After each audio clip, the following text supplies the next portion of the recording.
Couple of good points Yeah, here. so let's just talk for a minute. If we have an obese person, Dr. Coates, how would you recommend we do the Heimlich maneuver with somebody who's obese? If you can reach around them, Yeah, you can do that. If not, the other thing you can do is put them over the back of a chair, yeah, with the chair here, same area, and push down on the chair. You can also do that if you're choking and there's nobody to help. You can do it on yourself by just leaning over a chair, push that chair up in to try to force whatever it is out. The other situation you If have we have a was- pregnant woman, how do you address a pregnant woman? Okay, if you're dealing with a pregnant woman, you can't do the compressions down here. This is where the fetus is. Yeah. So what you're gonna do on that is you're actually gonna wrap your arms around the chest and pull or press on the chest on that. That's the only option you have, because you don't want to damage the fetus. So what's the likelihood of like that work? About as good as anything. Which brings up another point I always like to make with the class. Yeah. You guys you're gonna leave here, you're gonna be all gung ho and ready to do something if an emergency occurs. And you just be ready to go. And you're gonna be interested about the results. This is especially true if you're doing CPR. I'm gonna give you a little piece of advice.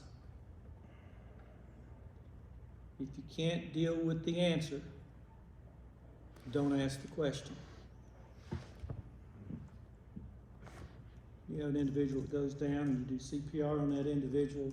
EMS comes in, picks the individual up. They take them off to the hospital and you say, wow, I had CPR on that individual. Wonder how it went. Hey, can you tell me, how's that old guy that I did CPR on? He's DOA.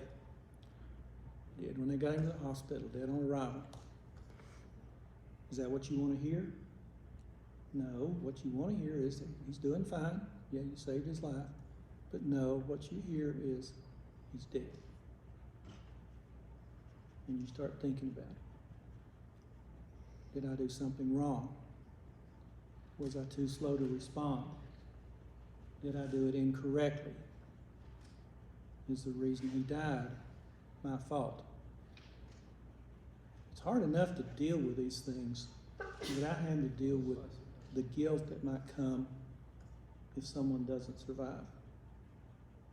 So please take this little piece of advice. If you can't deal with the answer, don't ask the question. Turn it loose and let it go. You did your best. You did what you were trained to do. You turned that individual over to more highly trained, more competent individuals. And they did what they were supposed to do. They live with it day in, day out. You don't. Okay?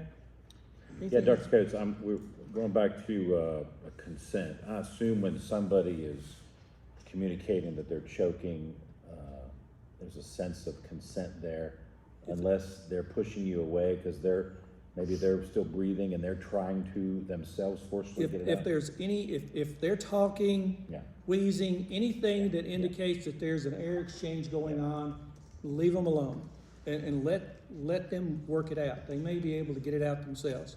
They may start coughing and cough it out. Just leave them alone. Just monitor them, watch them. And if they stop breathing, if it becomes lodged in there and they're not breathing, then you can step in. But again, they can't tell you, don't touch me.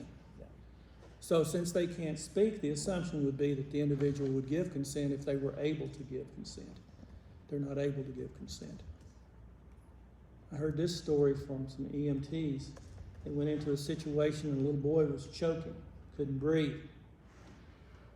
Had him sitting up. So he passes out. They lay him down on the floor and the little boy starts breathing. Okay, he's good. Let's get him up and we'll take him on to the hospital and figure out what's going on.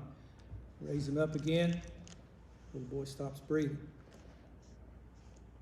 Put him back down. Starts breathing again.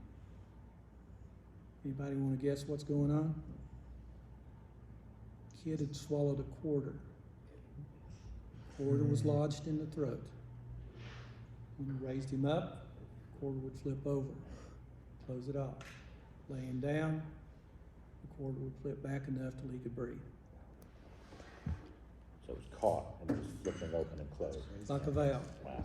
Wow. Guys, you don't know what you're gonna run into. You just don't know what you're gonna run into. Kids swallow all kinds of things. Oh, I've had more than one child swallow Legos, so, yeah. Yep. They'll swallow stuff, they'll stick stuff up their nose, so. I think that one back there swallowed one of my Legos. Oh, okay, we'll blame it on your brother. That's my middle daughter, Rebecca. Okay, let's talk about secondary assessment. Let's go through this, and I'm gonna tell you things that you need to do with this, and we're not gonna practice this secondary assessment. Hopefully, you wouldn't get to the point where you'd have to do a secondary assessment. You've got a good emergency action plan. You've got all your phone numbers, everything there. You can make a phone call, 911, EMS is coming, man, they're gonna be there very quickly. All you're gonna have to do is just do some basic stuff. Hopefully, you wouldn't ever have to do a secondary assessment, but if you did, things are prolonged a little bit, this is a procedure that you're gonna follow for a secondary assessment.